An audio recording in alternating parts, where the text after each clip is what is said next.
Hello. So I won't be keeping the people long because I feel like I just don't want to do that. So I think this will probably wind up being another another like 20-30 minute little live review. These have become essentially live reviews, which is fine with me because I feel like that's acceptable. However, let's get into it. I gave Miss Tokyo Ever After a single star. This book was just not very good. Was not very good at all. So, and I wanted to like it. I thought that I would like it. It has all the things that I should like. You have an unknown royal, you have a lot of family, or you should have a lot of family because you didn't even know that you had this whole other side of your family that you get to go and connect with. And at the same time, you have the family that you already knew about, and they're like, I didn't tell you about this. So there's a lot of potential here to give what it should have gave, and sadly, I can't say that it did. Can't say that it gave what I wanted it to give. It wasn't near it tried to be messy, but it was more like baby's first mess, which wasn't as entertaining to me personally. It felt like we could have really it felt like it definitely could have been messier, essentially, is what I'm trying to say. Definitely could have been.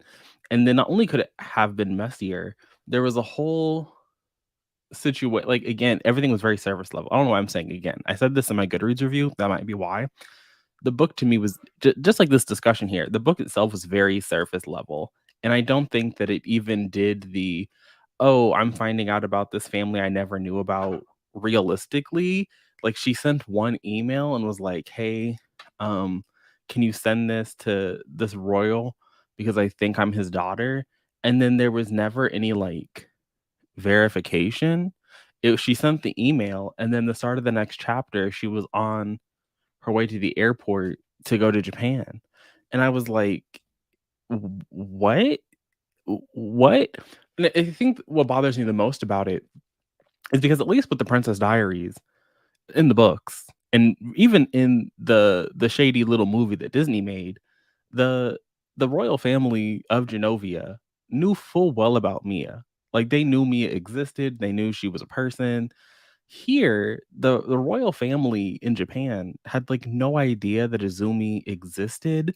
Her birth like, her biological father didn't even think that it was, like, a possibility for him to, like, have had this child with this college fling.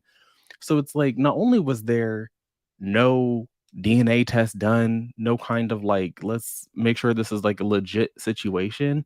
There wasn't even a situation where like the dad was like, oh yeah, I could have, so I'm gonna believe it. It was just like, wow, this is all so new. And then here she was. Another issue I had with the book were all of the Tokyo Toddler segments. You would think that I would really appreciate the little tabloid introductions to the thing. I would enjoy the little attempt, the nod toward a mixed media. But I hated it because what the Tokyo Toddler wound up doing it wasn't even foreshadowing, it was just outright telling you everything that was going to happen. It was very similar to the way that, like, Romeo and Juliet has that little is it a sonnet? I don't know. It has a poem at the beginning of the play, and it tells you everything that's gonna happen in the play, and then you read the play and you're like, wow, you just could have read the little poem and been good. But here we got these Tokyo Toddler tabloid moments every few pages, like at least a couple times. There was like maybe like four or five of them in the book, and they would just outright tell you the events of the next couple of pages. Like, they would just tell you, yeah, there's going to be a party and this thing is going to happen at the party. And then we would go back and we would read it from Izumi's perspective. And Izumi wouldn't add any kind of nuance to any of it. She wouldn't add like layers that Tokyo Tattler didn't already have. And so I'm sitting here reading it and I'm like, okay, why did we have, like, what are we doing? We're not showing how the Tokyo Tattler got anything wrong, really, every time. We're not adding to what the Tokyo Tattler told us. We're reading it again from this new perspective. I also think the book tried to do a romance in a setting where it doesn't work. If you actually go back and read the original Princess Diaries, which I've read multiple times at this point, the first book that in that little series is not really a romance, partially because it's more middle grade than like true YA in the sense, or if it is, it's like very upper middle grade. Like it's really written for somebody in middle school. Like it's really written for that demographic, like maybe a freshman in high school. And so the romance element, and this is true for a lot of older books. Like the romance in like older YA titles is not a central focus. And so here we have Azumi, who is like 17, 18 years old, and we have um her falling in love with the bodyguard, which I didn't think was particularly well done, but that was kind of the focus of the book, was her relationship, this little, like, we got off on the wrong foot to lovers situation that I thought was very bland and didn't I don't know if I would say it didn't work, but it was, again, it just felt very out of place when, again, you have an entire family situation dynamics that we should be navigating and learning about and exploring, specifically because you didn't know these people existed, you know? So it's like, what is happening here? Like, what are we, like, what is the point of any of this? If, and I think that that's really where the book falls apart. The book falls apart there when when the character didn't even know that this was like a possibility that could happen to them. And so maybe that's the part of the story that I don't really like, because to me it's less Princess Diaries and more You Have a Match by Emma Lord. But even in You Have a Match, which, come on, really, we're doing this? There we go. But even in You Have a Match by Emma Lord, there was, again, 23 and Me, at least there was at least a 23 and Me, but there was an attempt, a nod toward exploring the family dynamics. And here there was kind of a nod at exploring the family dynamics, but I felt that she was, this is controversial. Maybe this is my spicy take of the book, but I felt that homegirl, Azumi, had far more chemistry with her cousin Yoshi than she did with her bodyguard. And maybe that's because Yoshi was like a flirt, and the first thing he said, "Yeah, I know I'm pretty, and, a couple 100 years ago, we probably would have gotten married, but, now would be too scandalous." I was like, "You know what? If everybody else can write cousin fuckers, if Cassandra Clare has built her entire career, a small fortune, actually, I don't even know if it's small, a veritable fortune on cousin fuckers, then, bring it on, Emiko Jean, bring it on." And it was this nod toward everything being surface level, from her reconnecting with her father, to the relationship that she had with this bodyguard, to the pure childish way that her cousins reacted to her, to all of the fish out of water things about being, full Japanese, but still being, I feel like most of the time when I read about characters feeling like fish out of water in their culture, it's because they're coming from like a biracial lens. And very rarely, I think, well, I guess here and even parts of Portrait of a Thief by Grace D. Lee, you have these characters who feel like foreigners in a country that, part of them claims. And so, but here it just, even that was, again, very half-assed, very slapdash, very thrown together. All of the elements were like that. And so for the idea that this book is 300 pages and there's a sequel is a little bit wild. It's a little bit wild to me, because I don't think the book really does anything to justify why it needs to have another book at all. Because it very I mean, I haven't read the synopsis, but based on what's happening in this book, I wouldn't be surprised if the second book was supposed to be Izumi trying to like change the like the laws of Japan so she can become the next empress. Like, that's the only place that this story can go, because her relationship with her bodyguard is like threadbare and piss poor and boring and bland. So I doubt they're getting married. And so if the sequel exists, I'm assuming it's so she can become empress, and that's how the second book will. I mean, I doubt that her grandfather will die in the next book, or that her father will also die. But that's the only place for this to go. And even there, again, like that's such a we've seen that done like literally everywhere else. I guess we haven't seen it with an Asian character, so congrats. But like that book exists, we've seen it. And I think that this suffered from I did in January, I read a lot of royalty books. So um I went back and I finished Royal Wedding, which is the last Princess Diaries book. I read a couple of royal romances like The Royal We, The Heir Affair, and American Royalty, all of which pull at aspects here. I mean, again, those are all adult titles, but I think that they aren't adult like, sure, like, the content might be adult, like, there are sex scenes and things, but all of them, I think you could pull from and include, especially in this fish out of water narrative. Like, that's pretty standard stock royal thing. And then I read the most recent, American Royals book, which I think what is it called? Rivals? Again, like, Rivals is actually YA.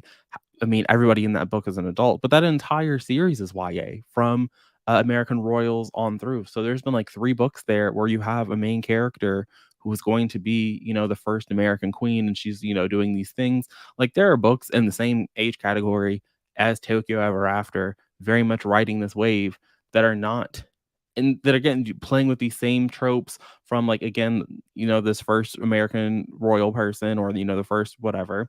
Then you have like a bodyguard romance in American Royals. So like there are definitely, people over here in YA that are doing the thing that are, delving in deep and giving you complicated character interactions. Hello. In a way that I think that Tokyo After could do and just decides not to. Even this whole plot where, oh, like who's the leaker, who's telling Tokyo Tattler these things is like a very bland story choice. And when it's revealed, it's kind of like, I mean, I guess, but it was very much giving flat the entire time. So congrats on like doing the Japanese version of this story that exists a lot, but I definitely think that there are books that do like have very similar plots to other popular, stronger books that justify why they should I don't want to say like justify why they should exist, but like are just better at doing the same thing as a different book, like a very similar, sort of that operate in a very similar space that are just actually good reads. Because even if we was giving, anything else that another book was giving, the characters themselves were boring. The only character that had any kind of like a little bit of layering was Izumi. Everybody else had like one personality trait, just a single one, and all the side characters kind of had like the same personality trait. They were all very wary of Izumi as a person. None of them really wanted to be there for her. Even the bodyguard didn't really want to be there for her. And then suddenly he was like head over heels in love and was gonna throw away his entire family legacy to be with her. And it's like, sir, you've known her for not even a month. Like she was literally in Japan for 2 weeks. Which also means that this book does one of the things that I hate, in that we just like time, I don't want to say means nothing, but the way that the amount of time that Sis was here and the kind of things that were happening were completely just opposite ends of this of, of what happened. I mean, it's to me, it's not even discount because I don't think this book is anything like The Princess Diaries. I think that it wanted to be billed like that. I think it courted those comparisons, but like I was saying at the beginning before anybody was here or whatever, um to me The Princess Diaries at least the book, because I've read that first book a handful of times. like Mia is very much aware that her father is alive and who her father is, and she is, she is aware of her grandparents, and so the shocker in the book is that her father has to stick he has cancer. He loses his testicle and he has chemotherapy that renders him sterile, and so he is not having any more children. Allegedly conspiracy, because then you read the fucking last book and spoiler alert, he has a child. Like he gets some girl randomly pregnant. But at the beginning of the series, a decade before that 10th book was written, he was sterile. He was never gonna have any more children.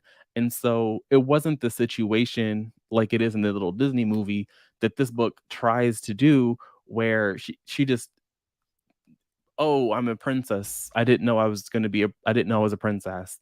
So, and here, the way that she found out was so stupid. Like, I think that you could have kept the little poem and the picture and like the friends, like her friends really only existed in this book to do the research at the beginning. But also the idea that there were only 4 Asians in her Northern California town.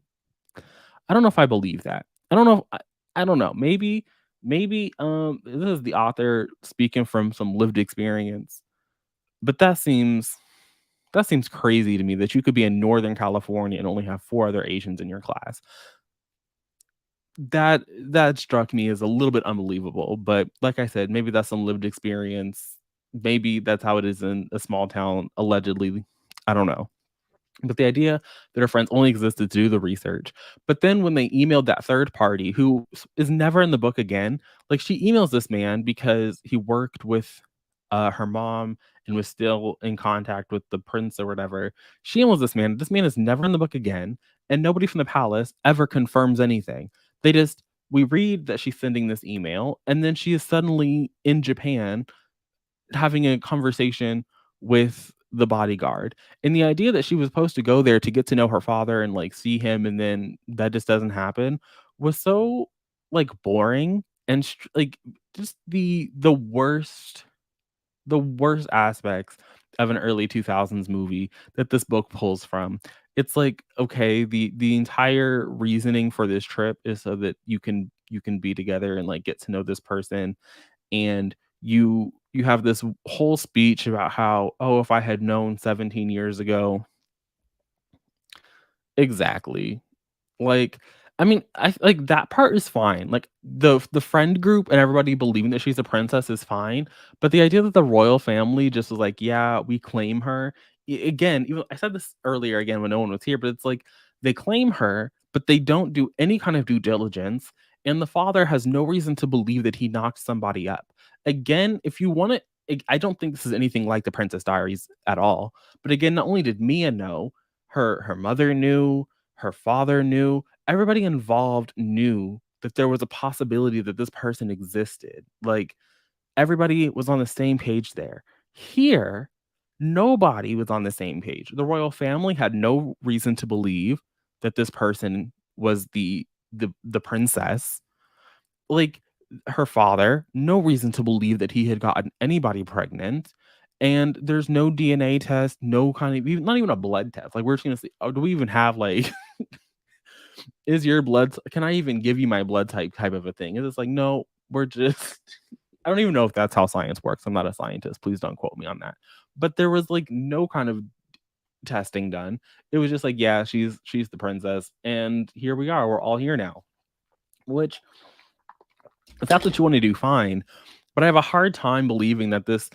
And then the book goes on and on to talk about how, oh, the royal family, this, the imperial, or my bad, the imperial family. The imperial family operates this way and they've operated this way for so long, but these people are, they really shaken the boat because they've done this thing differently. And it's just like, that's wonderful, that's great, but there's no reason for me to believe that these people would have accepted her the way that they did, only to then just give us like the 2000s version of a sad mean girl where we're not even going to do anything with these people. They're going to be callously cruel, only to be the misdirect. Like, we're gonna use them as a red herring. The only reason that those twins were included was to be a red herring. They offered nothing to the plot of the book. They gave nothing to anybody. The book could have existed without them, and it would have given us the exact same story, the exact same beats. Wouldn't have really mattered to me. And I think that we could have used a lot of the page time in this book to do something better. And this is probably, well, I don't think of, yeah, this has to be like the least, well, was burning? In any event, this is one of the worst Reese's picks ever. I used to think that I could trust the Reese's picks because even if, they weren't for me, I could see why she chose this. And I honestly don't understand what compelled Reese to choose this. I don't understand what compelled Flatiron Books to publish this because it was again so painfully mediocre. Just wasn't good at all at any of the things that it attempted to do um, over the course of the book. And I don't really have anything else to say. So I gave it 1 star. I do think that I am still a fan of this cover.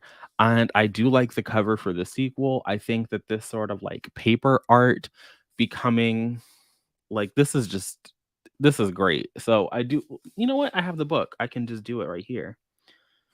Jacket design and illustration by John Ed DeVera. So good to John Ed DeVera because this little illustration and stuff, the jacket illustration and design, he really snapped there. But and I don't know if he did the sequel one. I'm assuming because it looks so nice or whatever. You love to see it. It's iconic. I definitely, like I said, I don't think that I'll be reading Tokyo. I think it's called Tokyo Dreaming. I don't think I will, although I do like that it's green, and I like how the end papers in this book are green, and then the cover of the next book is green. So I think that there's some kind of, you know, s- cohesion working in this little series, but I don't think that I'm really invested in seeing as I don't even know what the premise is. I guess I can look it up really quick, and I will read the synopsis in case anybody in the live wants to read it. But my guess is that the book is supposed to be um gonna be like Azumi fighting to change the constitution so she can be she can be the empress. Oh no, I'm incorrect. Okay, it says for Tokyo Dreaming, Tokyo Ever After Book 2, return to Tokyo for a royal wedding in Emiko Jean's Tokyo Dreaming, the sequel to Reese Witherspoon book club pick and New York Times bestseller Tokyo Ever After. When Japanese American Izumi Tanaka learned her father was a crown prince of Japan, she became a princess overnight. Now she's overcome conniving cousins, salacious press, okay, I feel like that sentence reads weird. In an imperial scandal to finally find a place she belongs. She has a perfect bodyguard turned boyfriend. Her stinky dog Tamagotchi is living with her in Tokyo. Her parents have rekindled their college romance and are engaged. That is a lot that has happened off page. That is a lot. Again, the book hinted that that was going to be a thing that happened, that those two were going to like reconnect, but I find that very hard to believe. A royal wedding is on the horizon. Izumi's life in Tokyo is a dream come true, only her parents' engagement hits a brick wall. The Imperial Household Council refuses to approve the marriage, citing concerns about Izumi and her mother's lack of pedigree, and on top of it all, her bodyguard turned boyfriend makes a shocking decision about the relationship. So her parents are going to struggle to get married, and her and her boyfriend are going to break up. And at the third act, everything's going to be happy for everybody, and maybe someone's going to give up a crown. That's what I'm guessing. And the threat of everything falling apart. Oh, it's at the threat of everything falling apart. Izumi vows to do whatever it takes to help win over the council, which means upping her newly acquired princess game. But at what cost? Izumi will do anything to help her parents achieve their happily ever after, but what if playing the perfect princess means sacrificing her own? Will she find a way to forge her own path and follow her heart?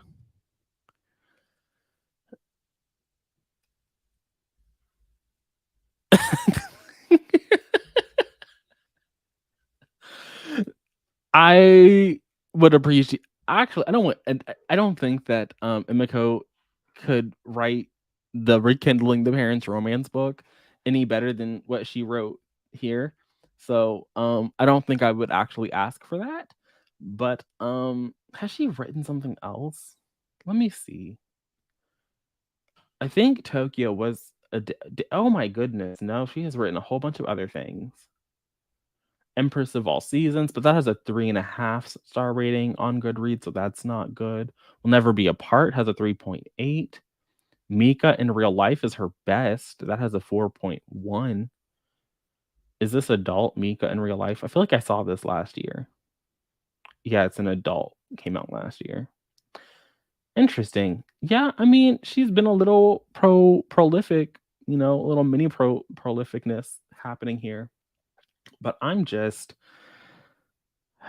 yeah, I don't think that this is really the lane. I think that royal romances, like the royal situation, is really I don't want to call it a trend because there aren't like an overwhelming number of books, but I do think that it is a niche that has been existing obviously for like adult romance. Um and I'm happy that like people are writing it for YA and they're doing something with it here, but it's just not the move for me. I don't think that it really works. So, Emiko, Jean, love that for you. Hope you find continued success. But this book was a 1 star. It was not very good. Don't recommend it. Probably just based on the writing. Wouldn't recommend anything else that Emiko Jean comes out with. But maybe it'll be a serve. But with that, let me see if I can find what I was looking for. Where? One day I will have things. Oh. But with that said, I'm going to go ahead and wrap up this little discussion here. And we are, like I said, we're taking a break until August. So May, June, and July. We are not reading anything. I will eventually come out with a actual little choices picks for the end of the year, kind of like I did last year. That's what I'm going to spend my summer doing. But in August, we will come back with a bang with one of my favorite books, Portrait of a Thief, because I love it and I want to read it again. So we're going to read it together. So this will be the August book, but there will be a like proper actual announcement video that'll come out with all of the books for the end of the year. So if you have suggestions or if there are things that you want to read, feel free to leave in the comment section on this video or any of the other choices videos or future videos until you see the actual announcement thing, because then clearly suggestions will be, I don't want to say too late, but they won't happen this year. But I could always use them for next year and on those. So, I mean, everybody saw it coming. I don't think anybody thought we were getting out of 2022 without reading this together, because I was definitely going to read it again because this is a banger. I love it. I've seen some criticism and I reject the criticism. Mainly because I don't think I've ever read a heist in a book that was ever done well. So, but we'll talk about that in August. Thanks for coming. I'll see all of you guys again soon in another video. But until then, and until next time, bye.